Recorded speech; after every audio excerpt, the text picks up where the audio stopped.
इस सबत के दिन के लिए हम परमेश्वर का धन्यवाद करते हैं। प्रभु ने सबत का दिन ठहराया है हम सब के लिए कि हम उस सत्य को जानें और सत्य हमें स्वतंत्र करे। आज हम सत्य की बात करेंगे। सत्य है क्या? सत्य है क्या? क्या हम सत्य को देख सकते हैं? क्या हम सत्य बोल सकते हैं और सत्य को सत्य कह सकते हैं? इसके लिए हमें आवश्यकता है सत्य के प्रकटीकरण की। सत्य है क्या? पृथ्वी है, आप लोग जानते हैं पृथ्वी है। आप जमीन पर पैर रख के खड़े हो कि नहीं? मैं खड़ा होकर यीशु दरबार से प्रचार कर रहा हूं, क्या ये सत्य है कि नहीं? ये सत्य है। मैं जीवित हूं, ये भी सत्य है। और ये भी सत्य है कि हमारा एक सोलर सिस्टम है। ये सोलर सिस्टम, सूरज, चांद, सितारे और पृथ्वी हमारा अपना सोलर सिस्टम है। इस प्रकार से कई प्रकार के सोलर सिस्टम दुनिया में हैं।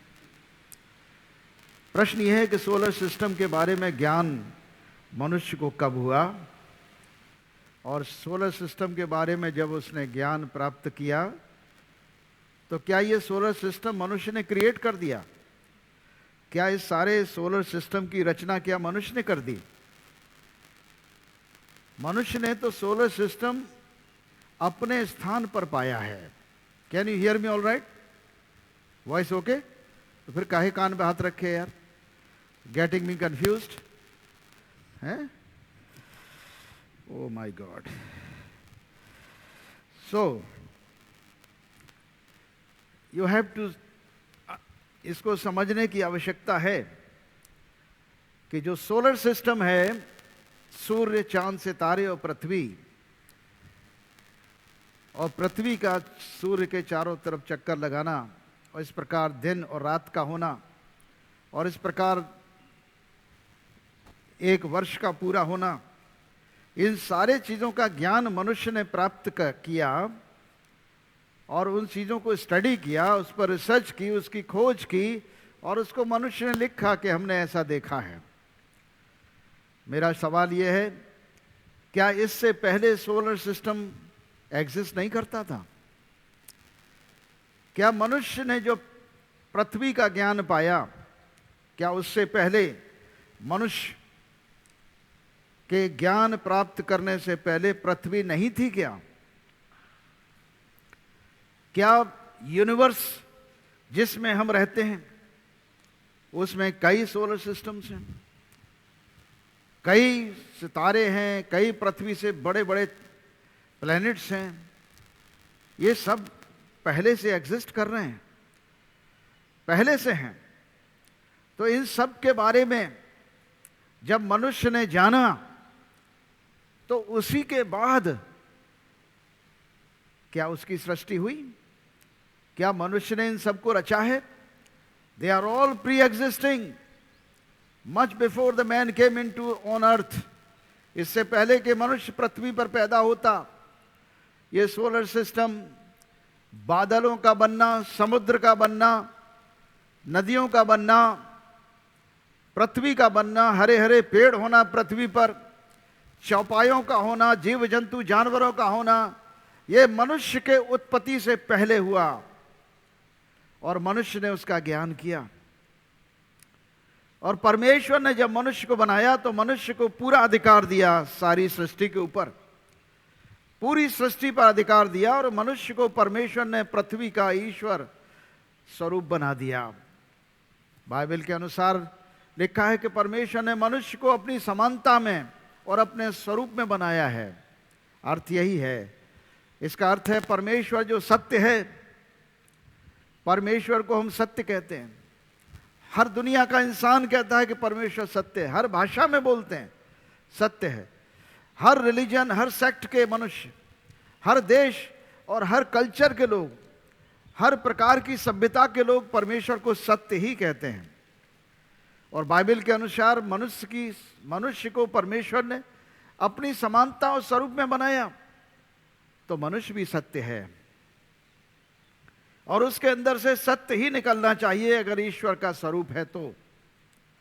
और अगर ईश्वर का स्वरूप नहीं है तो उसके अंदर से झूठ भी निकलेगा और कभी कभी सत्य भी निकलेगा और कभी झूठ भी निकलेगा। इस प्रकार से वो दोहरा जीवन जी रहा है, दोहरा जीवन जीने वाला मनुष्य है। ये दोहरा जीवन हुआ कब? जब मनुष्य के जीवन में उसकी आत्मा में पॉल्यूशन आ गया, यानी उन शैतान की और उन अंधकार की शक्तियों का, झूठ की आत्माओं का प्रभाव हो गया। ये झूठ की आत्मा है, इसका मतलब सत्य की आत्मा है और झूठ की भी आत्मा है। मनुष्य झूठ की आत्मा के प्रभाव में होकर झूठ बोलता है, और मनुष्य जब सत्य की आत्मा के प्रभाव में होता है तो हमेशा सत्य बोलता है। और यदि वो सत्य का आत्मा मनुष्य के अंदर रहने लगे तो हमेशा सत्य बोलेगा, कभी झूठ नहीं बोलेगा, क्योंकि वो सत्य के आत्मा को दुखी नहीं करना चाहेगा, क्योंकि सत्य का आत्मा ईश्वर का आत्मा है, जिसे हम पवित्र आत्मा कहते हैं। गिनतियों की किताब उसका 22 अध्याय है, जिसमें लिखा 19 पद में, ईश्वर मनुष्य नहीं कि झूठ बोले, और न वो आदमी है कि अपनी इच्छा बदले। क्या कुछ उसने कहा उसे न करे? क्या वो वचन देकर उसे पूरा न करे? देख, आशीर्वाद देने की आज्ञा मैंने पाई है, वो आशीष दे चुका है, मैं उसे पलट नहीं सकता। यानी अगर परमेश्वर आशीर्वाद देता है, सत्य आशीर्वाद देता है, तो कभी वो झूठ उसे बिगाड़ नहीं सकता। यानी ज्योति को अंधकार कभी पलट नहीं सकता। अंधकार समाप्त हो जाएगा ज्योति के आने पर। जब भी आप अपना बल्ब जलाओगे रात में घर के अंदर, तो अंधेरा खत्म हो जाता है।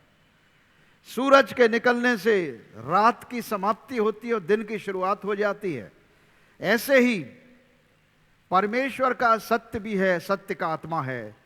जब हमारे अंदर सत्य का प्रकाश आता है, जब हम सत्य के आत्मा को ग्रहण करते हैं, और इस सत्य के आत्मा को ग्रहण करने के बाद ही हम सत्य पर चल पाते हैं और सत्य को बोल पाते हैं। मनुष्यों में दोनों हरकतें हैं, वो कड़वा बोलता है, मीठा भी बोलता है। मनुष्य अनर्थ भी बोलता है, अर्थ भी बोलता है।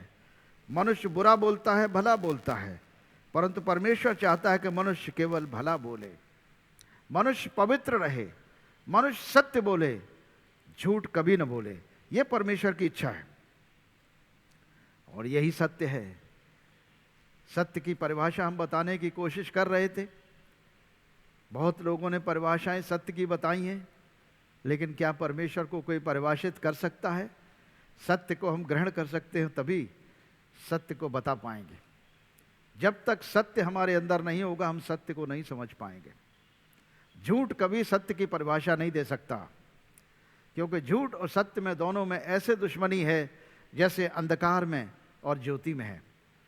अंधकार कभी भी ज्योति को पसंद नहीं करता है, और जब ज्योति आती है तो अंधकार का अस्तित्व तो खत्म हो जाता है। ऐसे ही सत्य जब दुनिया में प्रकट होता है तो और झूठ का अस्तित्व खत्म हो जाता है। प्रभु यीशु मसीह अपने चेलों से बातचीत कर रहे हैं।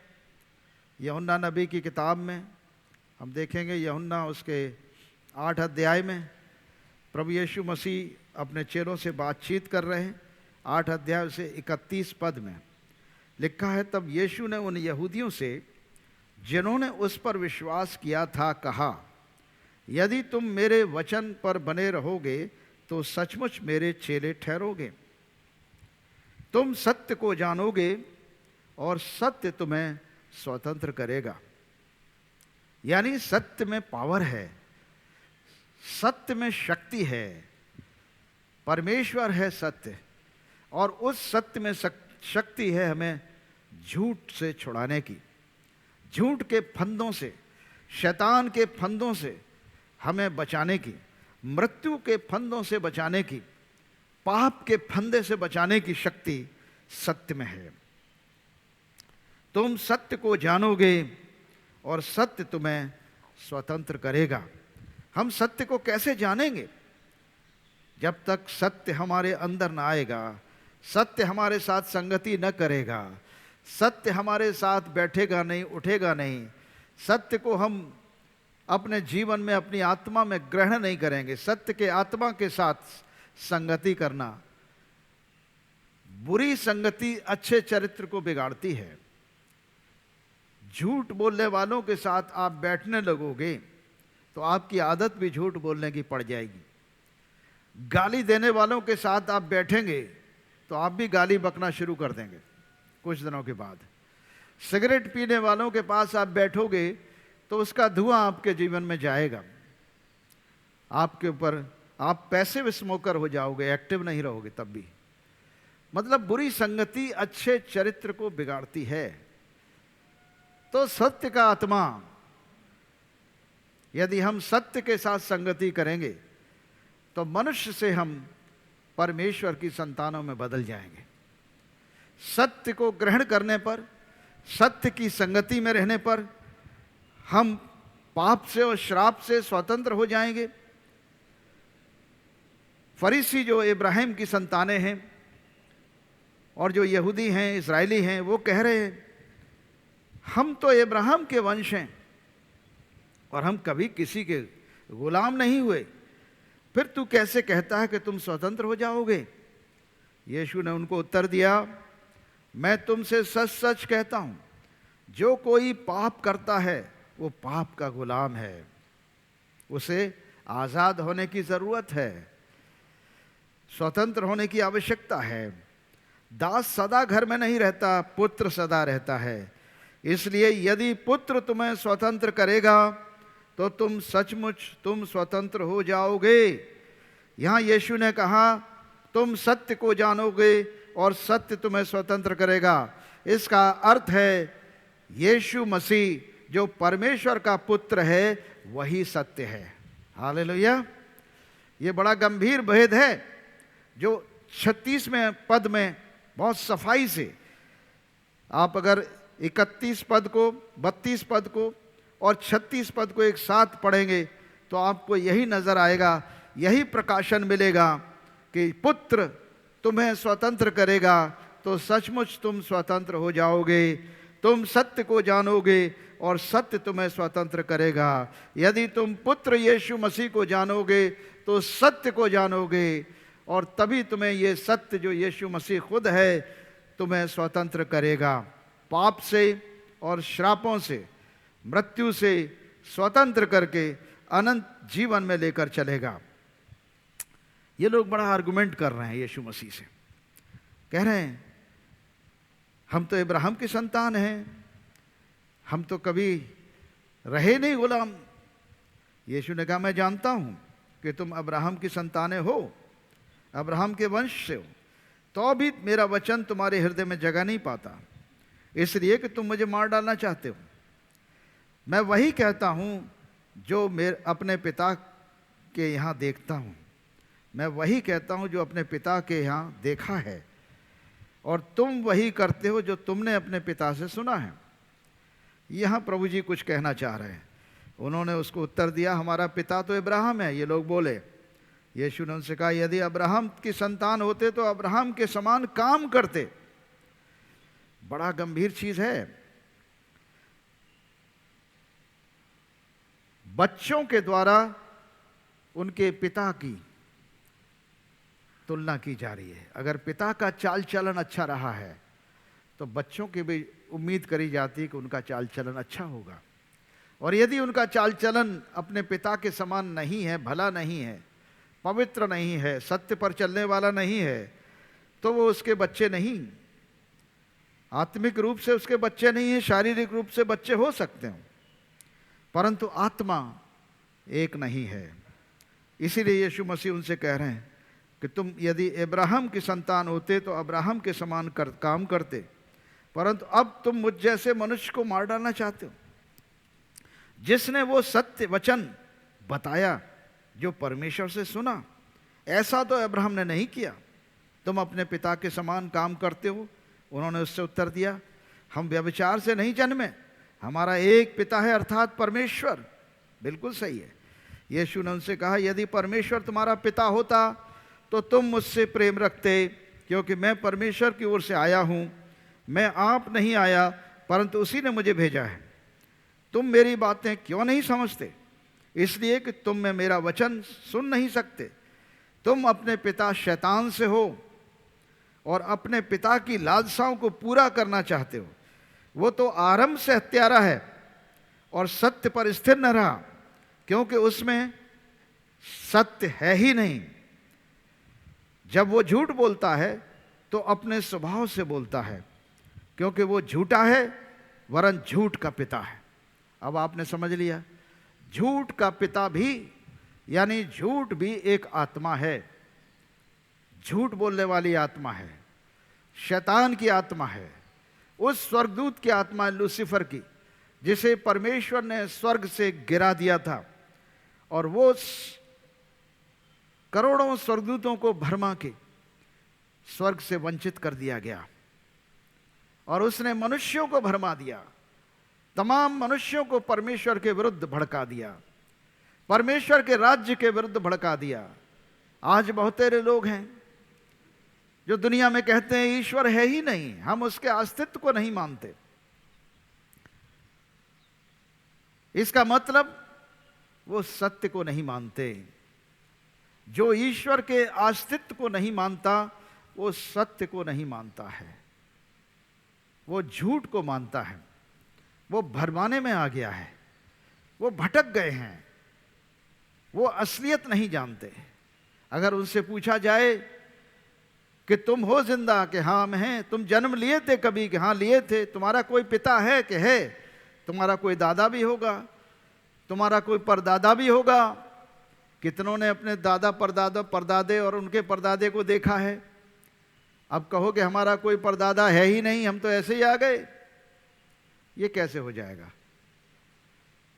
आप कहीं से तो आ रहे हो, आपका शुरुआत, आपका आरंभ कहीं से हुआ है, आपकी उत्पत्ति हुई है, आप पैदा हुए हैं। जो आज उत्पत्ति हो रही है वो हजारों साल पहले भी हुई थी एक मानव की, और वो एक मानव परमेश्वर ने बनाया था, और उस मानव से सारी मानव जाति की उत्पत्ति हुई है। ये एक सत्य है। और जब उस मानव का बनाने वाला ईश्वर कहलाता है तो क्या उसका अस्तित्व नहीं है? इन लोगों को बाइबल के अनुसार मूर्ख कहा गया है। ऐसे लोग जो ईश्वर का अस्तित्व नहीं मानते वो मूर्ख हैं। परमेश्वर विश्वासियों से प्रसन्न होता है। इब्रानियों के 11 अध्याय उसके 6 पद में लिखा है कि परमेश्वर विश्वास करने वालों से प्रसन्न होता है। यदि विश्वासी ये विश्वास करे कि परमेश्वर है और अपने खोजने वालों को प्रतिफल देता है तो परमेश्वर उससे प्रसन्न होता है। क्यों?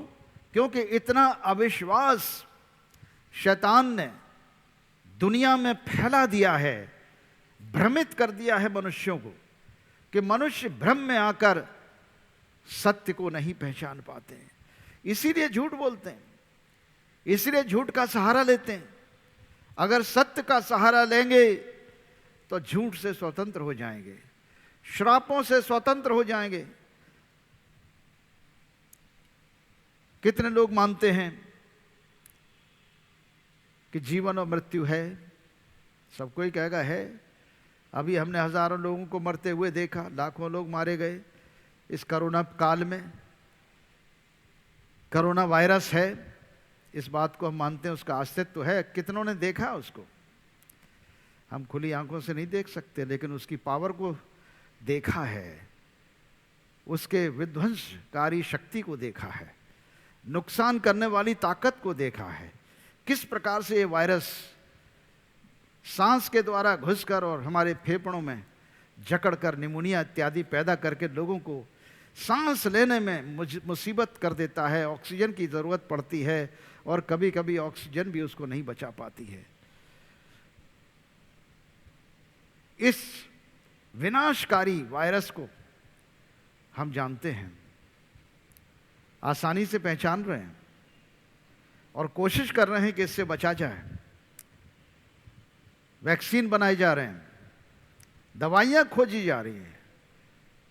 आखिर परमेश्वर ने मनुष्य को बुद्धि दी है, मनुष्य को समझ दी है, मनुष्य को अपने बचाव के लिए परमेश्वर ने पूरी आज़ादी दी है। और इस प्रकार मनुष्य वैक्सीन बनाकर, दवाइयां बनाकर इस कोरोना वायरस से भी निकलकर बाहर आ जाएगा। परंतु इससे पहले कि हम बाहर आएं, लाखों लोग खत्म हो जाते हैं, करोड़ों लोग खत्म हो जाएंगे दुनिया में, परंतु फिर भी हम लोग बाहर निकलेंगे परमेश्वर की दी हुई बुद्धि समझ के द्वारा।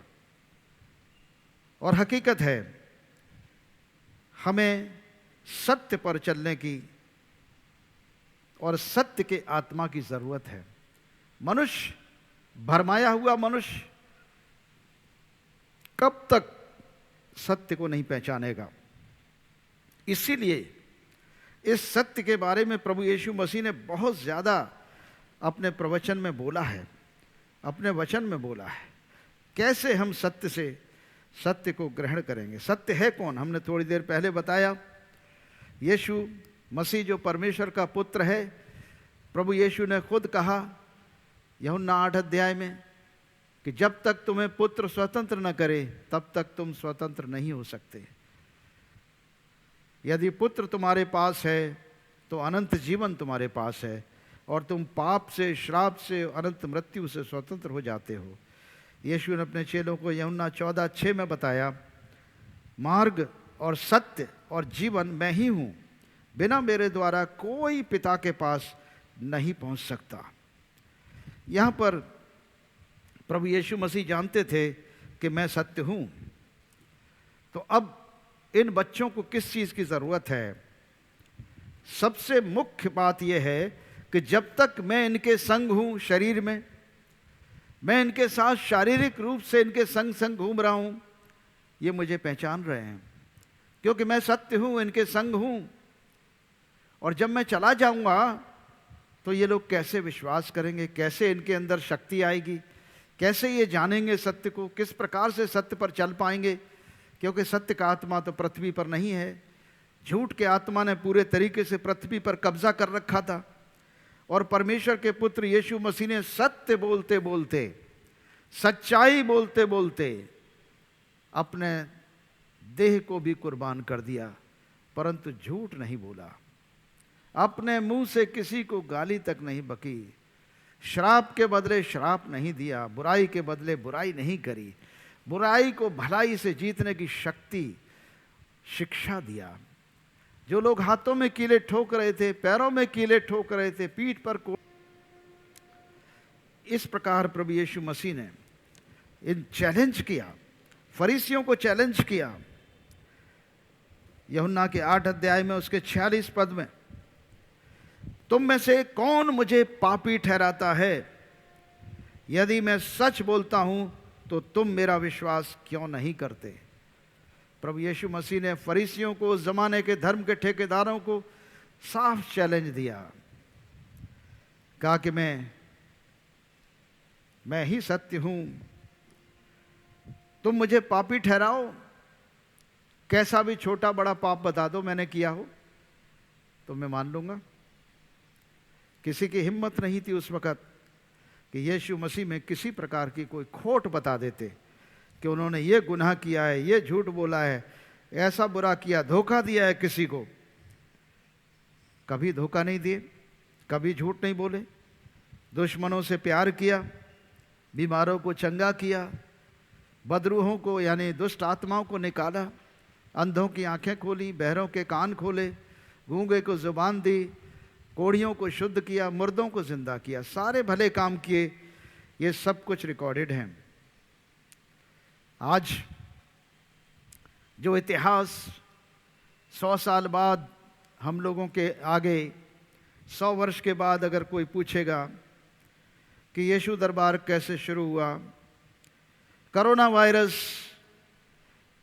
कुछ था ही नहीं, ये तो मिथ है, काल्पनिक कहानियां हैं, 100 वर्ष के बाद कोई बोलने लगे तो कोई कहेगा ये आदमी पागल है, कैसे हो सकता है, इतिहास में लिखा हुआ है, उस जमाने के लोगों ने, जिन्होंने, पत्रकारों ने, जिन्होंने घटनाएं होते हुए देखी, कोरोना वायरस के आक्रमण जो अमेरिका में हुए, हिंदुस्तान में हुए, चाइना, एशिया, सब जगह हुए हैं, किस प्रकार से लोगों की मौतें हुई हैं, किस प्रकार से लोग बीमार पड़े हैं, किस प्रकार से बचे भी हैं, ये सारी बातें इतिहास में दर्ज हो जाएंगी। तमाम पत्रकार आज की तारीख में लिख रहे हैं, उन अखबारों में, उन सब में।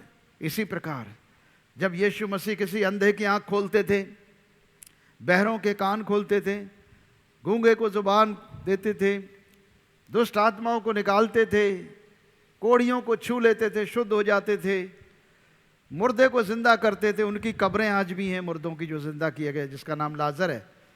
उस कब्र पर जाके यरूशलेम में आज भी आप देख सकते हो कि ये लाजर जिंदा हुआ था यहाँ पर। वो गांव, वहाँ के लोग आज भी हैं, कहानियाँ बताते हैं 2000 साल पुरानी, उनसे पूछ लीजिए। हमने उस स्थान पर जाकर देखा, यीशु मसीह की कब्र को देखा, खाली है। 2000 साल से लोग वहाँ स्टोरी बता रहे हैं। और उस जमाने के जो सेक्युलर पत्रकार थे, उन्होंने इस घटना को लिखा है कि यीशु नाम के व्यक्ति ने, सुपरनेचुरल पावर थी वो, कोई बुरा काम नहीं किया, क्रूस पर मारा गया, गाड़ा गया, तीसरे दिन जिंदा हुआ और जीवित स्वर्ग पर उठाए गए। सैकड़ों लोगों ने अपनी आंखों के सामने देखा। क्या उन्होंने उस समय के इतिहास में दर्ज नहीं किया? वो बड़े पढ़े लिखे लोग थे। मेसोपोटामियम सभ्यता, यहूदियों की सभ्यता, रोमियों की सभ्यता, पढ़ी लिखी सभ्यता थी। हर बात रिकॉर्ड करते थे, हर घटना का जिक्र आज रोमियों के इतिहास में मिल जाएगा, यहूदियों के इतिहास में मिल जाएगा, मिस्रियों के इतिहास में मिल जाएगा, फारसियों के इतिहास में मिल जाएगा। सब बातें पूरे इलाके में, चाहे अरब हो, चाहे पर्शिया हो, पूरा मिडिल ईस्ट में यीशु मसीह के सारे किस्से मशहूर हैं। किसी से भी पूछो, किसी भी जाति, किसी भी धर्म का व्यक्ति होगा, वो यीशु मसीह के इतिहास के बारे में बताने लगेगा। वो सत्य है, वो व्यक्तित्व है और सत्य है। इस दुनिया में आया ताकि हम लोग नजात पा सकें, उद्धार पा सकें। यीशु ने देखा कि हम दुर्बल हैं, कमज़ोर हैं, तो उन्होंने कहा कि मैं जाने के बाद तुम्हारे लिए एक सहायक भेजूंगा। ये सहायक कौन है? 14 अध्याय उसके 16 पद में लिखा है, मैं पिता से विनती करूंगा। यूहन्ना 14 और 16 में, मैं पिता से विनती करूंगा कि और वो तुम्हें एक सहायक देगा कि वो सर्वदा तुम्हारे साथ रहे। सर्वदा, फॉरएवर, यानी जिंदा में भी, मुर्दा में भी, इस जमीन पर रहते हुए भी और जमीन को छोड़ने के बाद भी वो हमारे साथ रहे। और ये है कौन? अर्थात सत्य का आत्मा। सत्य का आत्मा, हालेलुया। सत्य का आत्मा ईश्वर का आत्मा है, पवित्र आत्मा है, परमेश्वर का आत्मा है, मसीह का आत्मा है, यीशु का आत्मा है। क्योंकि यीशु ने खुद कहा, मैं तुम्हारे साथ हूं, मैं सत्य हूं, मैं जीवन हूं, मैं मार्ग हूं। बिना मेरे द्वारा कोई पिता के पास स्वर्ग राज्य में नहीं पहुंच सकता। यदि तुमने मुझे जाना होता तो मेरे पिता को भी जानते, और अब उसे जानते हो और उसे देखा भी है। मैं पिता से विनती करूंगा और वो तुम्हें एक और सहायक देगा, अर्थात जो सर्वदा तुम्हारे साथ रहेगा, अर्थात सत्य का आत्मा, जिसे संसार ग्रहण नहीं कर सकता, क्योंकि वो न उसे देखता है न उसे जानता है। तुम उसे जानते हो क्योंकि वो तुम्हारे साथ रहता है और वो तुम में होगा। इतना सफाई से कह रहे हैं कि वो है कौन? ये सत्य का आत्मा स्वयं यीशु मसीह हैं, जो उस वक्त अपने चेलों के साथ रह रहे हैं। और इसीलिए उनसे कह रहे हैं, संसार नहीं देख रहा है, फरीसी और शास्त्री और धर्म के ठेकेदार मुझे नहीं समझ पा रहे, न देख पा रहे, तुम मुझे देख रहे हो। वो सत्य का आत्मा जिसे संसार ग्रहण नहीं कर सकता है, न उसे देखता है न उसे जानता है, तुम उसे जानते हो क्योंकि मैं तुम्हारे साथ हूं, क्योंकि वो तुम्हारे साथ रहता है और वो तुम में होगा। हालेलुया। ये मसीह का आत्मा है। यीशु मसीह का आत्मा है, पवित्र आत्मा और सत्य का आत्मा। और यही है, जब यीशु मसीह ऊपर उठा लिए जाएंगे उसके बाद वो सत्य के आत्मा को भेजेंगे। 18 पद में कह रहे हैं, मैं तुम्हें अनाथ नहीं छोड़ूंगा, मैं तुम्हारे पास आता हूं। अब यीशु मसीह कह रहे हैं मैं तुम्हारे पास आता हूं, जबकि वो खुद स्वर्ग में जा रहे हैं, मृत्यु के उपरांत जी उठने के बाद जीवित स्वर्ग पर उठा लिए जा रहे हैं, और फिर कह रहे हैं मैं तुम्हारे पास आता हूं आत्मा के रूप में, पवित्र आत्मा के रूप में मैं तुम्हारे पास आता हूं। और थोड़ी देर रह गई है कि फिर संसार मुझे न देखेगा परंतु तुम मुझे देखोगे, इसलिए कि मैं जीवित हूं और तुम भी जीवित रहोगे। उस दिन तुम जानोगे कि मैं पिता में हूं और तुम मुझ में और मैं तुम में। हालेलुया। इसको समझने की आवश्यकता है। 25 पद से इसी 14 अध्याय में, ये बातें मैंने तुम्हारे साथ रहते हुए तुमसे कही हैं, और जब मैं चला जाऊंगा परंतु सहायक अर्थात पवित्र आत्मा जिसे पिता मेरे नाम से भेजेगा वो तुम्हें सब बातें सिखाएगा और जो कुछ मैंने तुमसे कहा है वो सब तुम्हें स्मरण कराएगा। मैं तुम्हें शांति दिए जाता हूं, अपनी शांति तुम्हें देता हूं, जैसा संसार देता है मैं तुम्हें नहीं देता। यहां पर यीशु मसीह की शांति से बड़ी शांति किसके पास होगी मेरे प्रियो? क्रूस पर टंगे हैं, हाथों में कीलें ठुकी हुई हैं, पैरों में कीलें हैं, दर्द और पीड़ा से तड़प रहे, सर पर कांटों का ताज है, लहू बह रहा है, और उस वक्त पूरे तरीके से विवेक से जागृत हैं, आत्मा से जागृत हैं। शरीर टूटा है मगर आत्मा जीवित है। कह रहे हैं हे पिता इन्हें क्षमा कर दे, ये नहीं जानते क्या कर रहे हैं। मैं तो इनको बचाने आया हूं, इनका नाश करने नहीं आया हूं। मैं इनको सत्य के मार्ग पर लेकर चलने आया हूं, इन्हें मैं सत्य पर ले जाऊंगा ताकि सत्य जाने, ये सत्य को ग्रहण करें ये, और सत्य इन्हें पाप से, श्राप से और मृत्यु से स्वतंत्र करे। आमीन। इस प्रकार प्रभु यीशु मसीह फिर से इसी में 16 अध्याय में फिर उसी की बात करते हैं। 12 पद से, मुझसे तुम्हें और भी बहुत सी बातें करनी हैं, बल्कि हम देखेंगे 7 पद से, तो भी मैं तुमसे सच कहता हूं कि मेरा जाना तुम्हारे लिए अच्छा है। यानी मैं यहां से पृथ्वी से स्वर्ग पर जाऊं ये तुम्हारे लिए अच्छा है, क्योंकि यदि मैं न जाऊं तो वो सहायक तुम्हारे पास ना आएगा, यानी वो सत्य का आत्मा जो हर मनुष्य को स्वतंत्र करेगा पाप से, श्राप से और मृत्यु से, वो तुम्हारे पास नहीं आएगा, वरना झूठ में पड़े हुए तुम हमेशा के लिए नाश हो जाओगे। इसलिए मेरा जाना बहुत जरूरी है। मैं जब जाऊंगा स्वर्ग पर तुम्हारे लिए पिता से विनती करूंगा कि वो तुम्हें एक और सहायक दे, यानी सत्य का आत्मा, पवित्र आत्मा तुम्हारे पास आए। क्योंकि यदि मैं न जाऊं तो वो सहायक तुम्हारे पास ना आएगा, परंतु यदि मैं जाऊंगा तो उसे तुम्हारे पास भेजूंगा। वो आकर संसार को पाप और धार्मिकता और न्याय के विषय निरुत्तर करेगा। इसलिए कन्विक्शन कहते हैं, आत्मा कन्विक्ट करता है। अंदर से आत्मा कहता है ये बुरा है, ये भला है, ये मत करो। आत्मा और पवित्र आत्मा तो जबरदस्त कन्विक्शन करता है।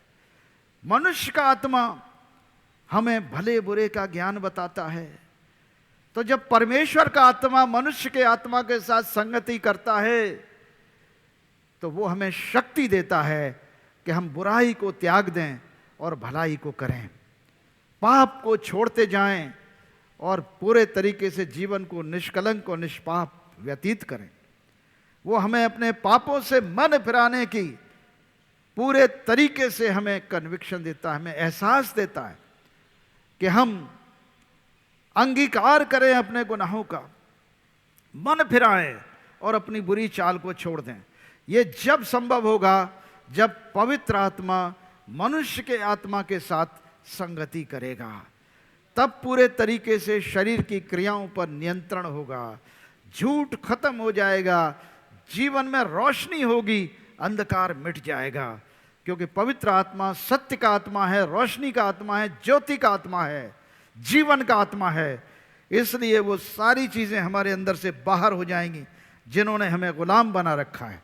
इसलिए परमेश्वर के पुत्र का आत्मा, परमेश्वर का आत्मा एक ही बात है।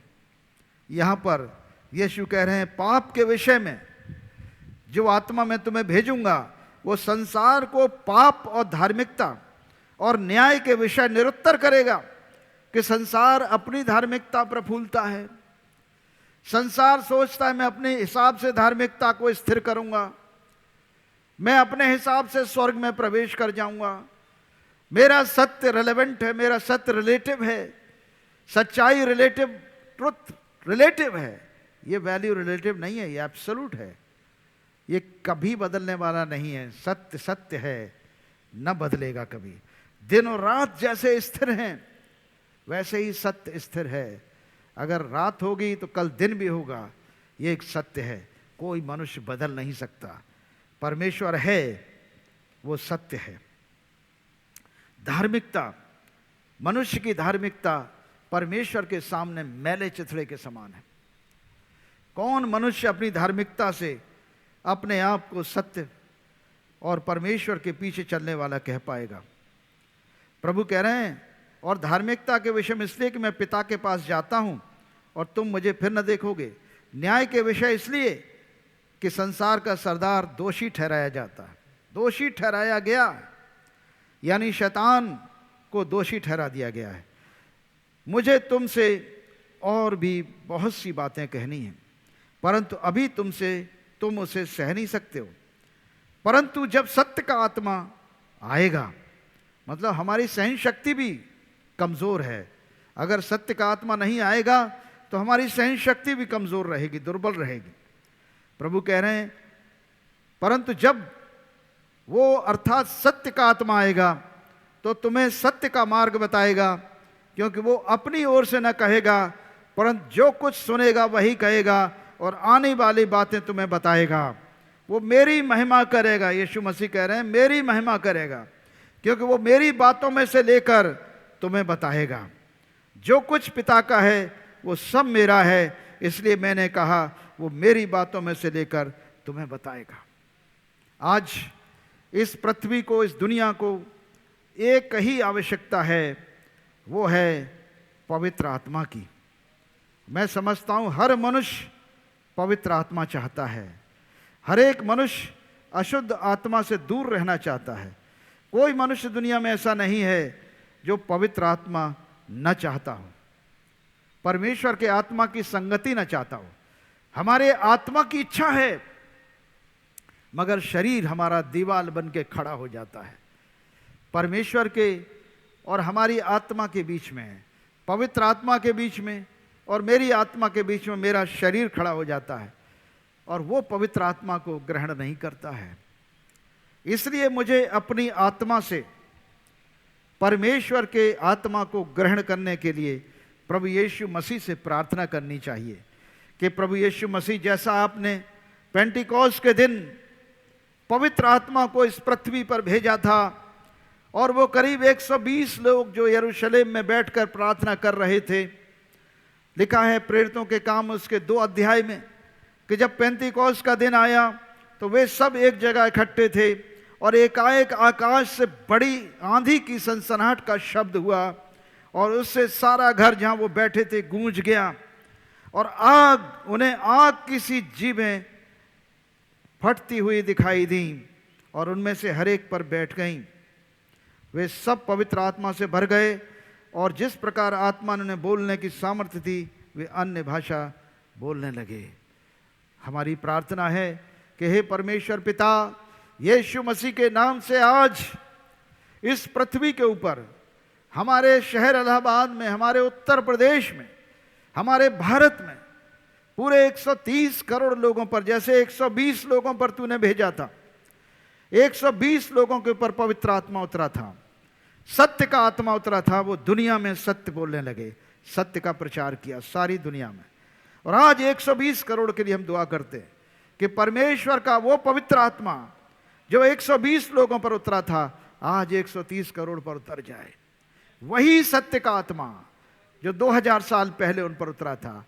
हमारी यीशु से प्रार्थना है कि आज सत्य के आत्मा को हमारे देश पर उतार दे, ताकि हमारा देश वाकई में दुनिया को मार्ग दिखा सके। यीशु मसीह दोबारा आने वाले हैं। आमीन। अब परमपिता परमेश्वर, परमेश्वर पुत्र, परमेश्वर पवित्र आत्मा अपना हाथ बढ़ाकर तुम्हें छुए, तुम्हें आशीष दे, तुम्हारी रक्षा करे। प्रभु अपने मुख का प्रकाश तुम पर चमकाए, तुम पर अनुग्रह करे। प्रभु अपना मुख तुम्हारी ओर करे और तुम्हें शांति दे। आमीन।